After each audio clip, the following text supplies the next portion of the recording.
Hello and welcome to the video for Section 1 of the SCPS Course Design Rubric. My name is Kevin Lucey and I am part of the instructional design team here at SCPS.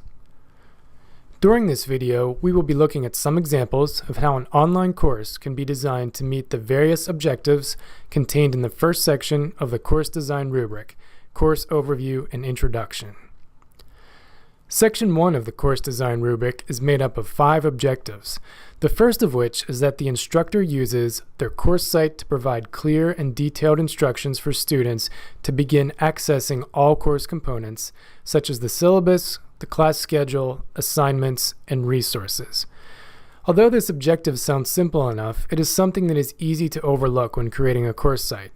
For example, while many instructors use their homepage to post a short welcome message or brief overview of their course, what's often missing is information for students on how they can get started with the class.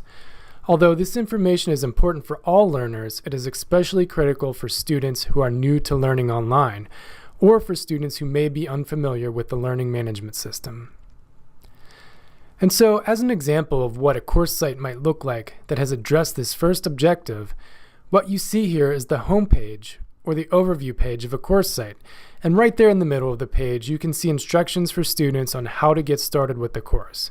So, for instance, review the syllabus, the student support tab, check out the class schedule, and then contact the instructor with any questions. And so keep in mind that this is just an example, and not all course sites need to do it exactly like this. But some sort of message that has this information or these elements would certainly be appropriate. Also, keep in mind that this message doesn't have to be on the homepage. This information could also be conveyed in an email, the class syllabus, or it could even be sent out to the class using the announcements tool. The second objective for Area 1 of the Course Design Rubric is that detailed instructor information is made available to students that includes contact information, availability information, brief biographical information, and a picture of the instructor. And so this objective is geared towards enhancing the instructor's presence, which is something that is a critical component of any online class. And an example of how you might accomplish this objective in your course site is highlighted right below the How to Get Started message. And what you see here is a short bio of the instructor, a picture, contact information, and then a short message letting students know what they can expect in regards to response time from the instructor. And just like with the previous objective, this information doesn't have to be on the homepage. It can be in another area of the course site, such as the syllabus or even in an announcement. So the third objective for Area 1 of the Course Design Rubric is that the course description is posted to the class site and that it includes the purpose and format of the course, as well as any prerequisite knowledge and competencies. And so this is another relatively simple objective to meet, and as you can see with this example, the course overview is included right here on the homepage. And although this is a perfectly fine spot for a course description, just as with the previous objectives, this information can be contained in the syllabus, in an announcement, or in another relevant area of the course site. The fourth objective for Area 1 of the Course Design Rubric is that the navigation throughout the online components of the course is logical, consistent, and efficient. And so something that will really help in meeting this objective is to make sure that you're using one of the SCPS course site templates for your course. These templates will ensure that you're starting out with a course that is based on a logical design and is easy to navigate. And so what you see here in this example is the class schedule page of a site that was created with one of our templates. And in this screenshot, you can see how the class schedule tool can be used to lay out all of the components of your course in a format that makes it easy for students to access what they need, and it also makes it clear to students exactly what is expected of them from week to week. And if we take a closer look at the layout, we can see in the left column that we have a topic or topics for that particular week. And then over in the right column, there's a space for required readings, a class discussion, assignments, and an assessment. So this is just a screenshot from the second week of this particular class, but if you were to look at weeks 3, 4, 5, and so on, you would see each week laid out in the same format.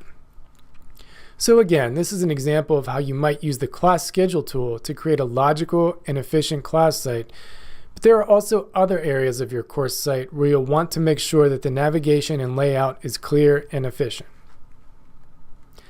And so another area of the course site where this is important is with the asynchronous discussion forums.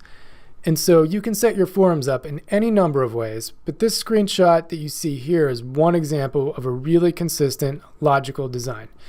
Each week is clearly indicated by a beige divider containing the title for that week's forum.